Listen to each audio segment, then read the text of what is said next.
네, 서울 강서갑 강선우입니다. 장관님, 네.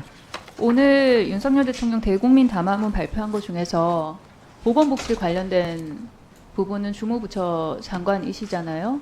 제가 관련해서 내용을- 어떤 내용이 발표됐는지, 대통령의 워딩이 어땠는지 파악하셨습니까? 제가 9시 반 회의 들어오는 바람에 못 봤는데요, 아직까지는. 예. 그러면은 관련해서 어떤 내용을 포함시켜야 되는지, 어떤 방향으로 나가야 되는지 대통령실과 소통한 적 있습니까?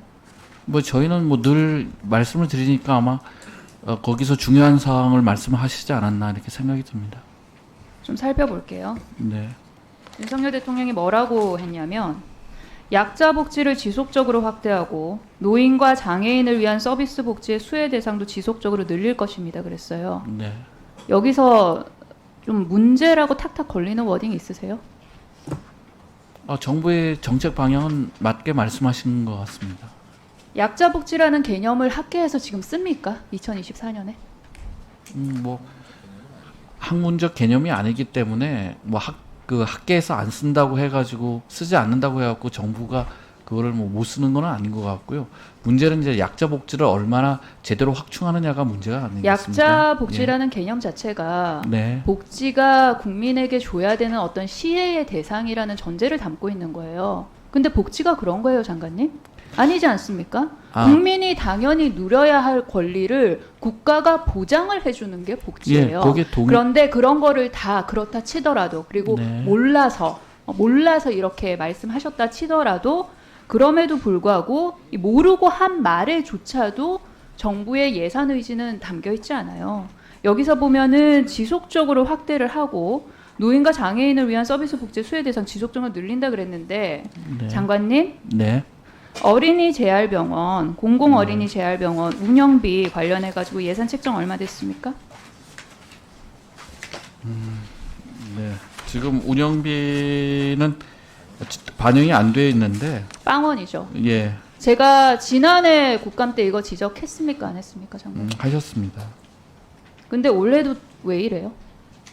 이게 윤석열 대통령이 얘기한 약자 복지 지속적으로 확대하고 노인과 장애인을 위한 서비스 복지 수혜 대상 지속적으로 늘리는 거예요? 의원님 이제 개별 사업으로 평가하지 마시고요. 저희가 장관님, 이제 네. 큰 기치에 대한, 큰 방향성에 대한 평가를 사업으로 평가를 하지 그럼 뭘로 평가를 해요? 예. 근데 저희가 그렇게 말씀하시면 안 되죠. 장관님 어떻게 말씀하셨어요? 제가 이거 지적할 때마다 좋은 점 지적해 주셨다. 슬라이드 보세요. 제도 개선하겠다, 검토하겠다고 네, 반복적으로 말씀하셨어요. 네, 말씀드렸습니다. 예. 그런데 편성 안 했잖아요. 그러면은 이게 좋은 점 지적해가지고 제도 개선한 거예요? 아니지 않아요? 예. 그 다음에 재정당국과 더 대통령이 또 협의하겠습니다. 뭐라고 오늘 말씀하셨냐면, 의료개혁은 국민들께서 걱정하시지 않도록 차분하고 꼼꼼하게 추진해 나가겠다라고 하셨어요. 지금 상황이 어떻습니까? 말도 안 되는 2,000명 밀어붙이는 바람에 내년에는 오히려 의사수가 줄게 생겼고요. 그리고 여당 대표와 대통령 사이에 이거 가지고 파워게임하고 국민 생명 판돈으로 거는 바람에 아사리판 돼 있지 않습니까? 관련해가지고 유감이다. 사과 말씀 하나도 없으셨고요. 걱정하시지 않도록 차분하고 꼼꼼하게 추진해 나가겠다고 했어요. 네. 정말 뻔뻔스럽다는 생각밖에 안 드는데, 그러면은 앞으로 걱정하시지 않도록 이런 예산이 편성이 돼 있는가? 이 완전 정책 실패로 인해 가지고 지금 건보재정 완전 주머니 돈 쓰듯이 팍팍 지금 뽑아 쓰잖아요. 무슨 자판기예요, 건보재정이? 캔커피 뽑아 마시듯이 필요할 때마다 눌러가지고 뽑아 쓰게. 그러면서 국고 투입 얼마나 돼요? 국고 투입은 이제 별도로 5년간 10조를 저희가 계획하고 있습니다. 이 정도면 저는 장관님 양심의 문제라고 생각을 해요. 이만큼 갖다 쓰겠다고 했으면 건보료를 올리는 것이 불가피하다고 현실적으로 답을 하고 욕을 먹든가, 아니면은 적어도 법정 기준은 지켜서 국고 지원 차질 없이 해야 하는 거 아닙니까? 지난 9월 26일에 있었던 건정심에서 복지부가 뭐라고 했냐면, 현재 연말까지 이 상황이 지속될 것이라고 예상한다. 내년까지 지속된다면 비상진료가 아닌 제도를 수립해야 한다고 판단한다. 건보재정 외에 다른 정부의 정책, 대책은 검토 후에 제출할 수 있도록 노력하겠다는 취지로 발언한 것이 확인이 됐어요. 다시 여쭐게요. 이게 대통령이 말한 국민들께서 걱정하시지 않도록 차분하고 꼼꼼하게 추진해 나가는 겁니까? 정부 정책 실패에 따른 의료 대란 올해면 끝납니까, 장관님? 그 대통령께서 어떻게 말씀하셨는지 정확한 워딩은 제가 모르지만 예. 올해 끝낼 수 있도록 노력하고 있고 그거의 하나의 기제로서 여야 의정 협의체가 발족이 됐으니까 국민들께서 걱정하지 않으시도록 의료 개혁을 차분히 실천해 나가도록 하겠습니다.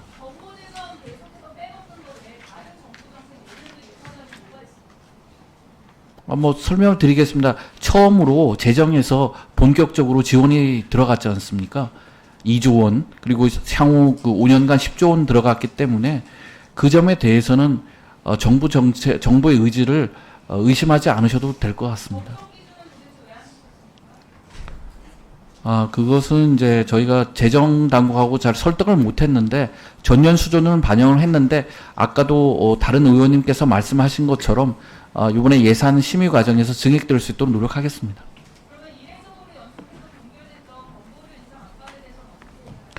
그거는 지금 현재 준비금 등을 감안을 해서 저희가 충분히 지속 가능성을 유지할 수 있다고 판단을 해서 그렇게 동결을 시킨 것입니다. 네, 다음은 김미애 간사님 질의하시죠. 네, 부산 해운대의뢰 김미애입니다. 장관님, 네. 내년도 복지부 예산 125.7조 원은 보육 예산을 제외하고도 전년 대비 7.4% 증가했고 전체 예산 증가 3.2% 대비 2배 이상 증가한 수치로 정부 총 예산에서 복지부가 차지하는 비중도 18.6%로 지난해보다 0.8% 증가했는데 이게 어떤 의미를 가집니까? 이것은 이제 그 건전 재정 기조 속에서도 사회적 약자 지원을 확대하고 그다음에 전 국민 건강을 위한 의료 개혁 이행에 집중 투자하겠다는 의지라고